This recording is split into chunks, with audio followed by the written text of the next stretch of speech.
Ekonomija Srbije će ove godine porasti za 2,2% i ubrzati rast na 3,1% u 2024. godini i na 3,7% u 2025. navodi se u danas objavljenoj prognozi Evropske komisije. Srpska privreda će ubrzati rast u narednim godinama pre svega zbog očekivanog rasta privatne potrošnje, niže inflacije i povećanja investicija, ističe se u saopštenju. Eurozona će ove godine izbeći recesiju pošto će njena privreda porasti za 0,2% u četvrtom kvartalu i za 0,6% u celoj 2023. godini, navedeno je u saopštenju.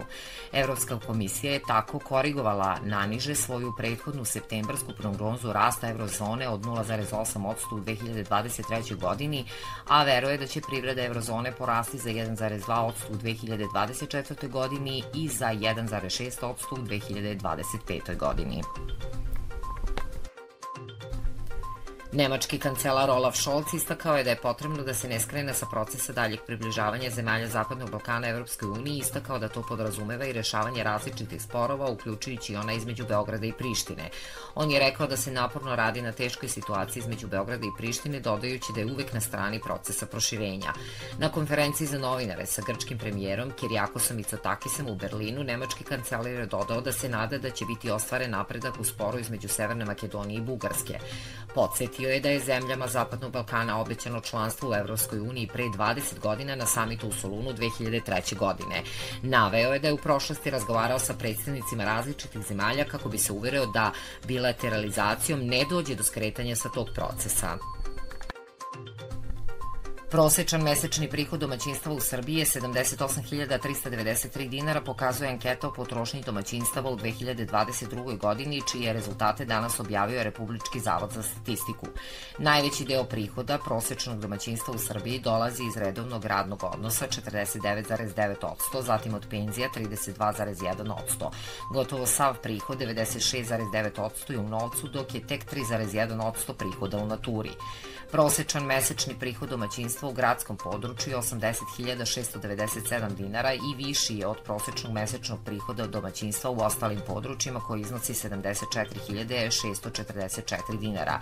Najveći mesečni prihod imaju domaćinstva u Beogradu 90.056 dinara, zatim region Šumadije i Zapadne Srbije 75.244 dinara, region Vojvodine 74.811 dinara i region Istočne i Južne Srbije 73.510 dinara.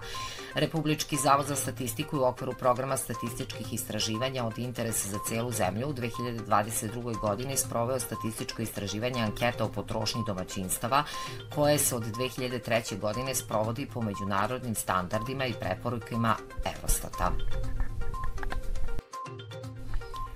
Košarkaši Partizana odigraće meč 8. kola Evrolige u Minhenu protiv ekipe Bajerna. Utakmica će početi u 20 sati i 30 minuta. Ekipa Partizana je u prethodnom kolu Evrolige savladala Fenerbahču u Beogradu, a protiv Bajerna će imati priliku da nastavi niz pobeda.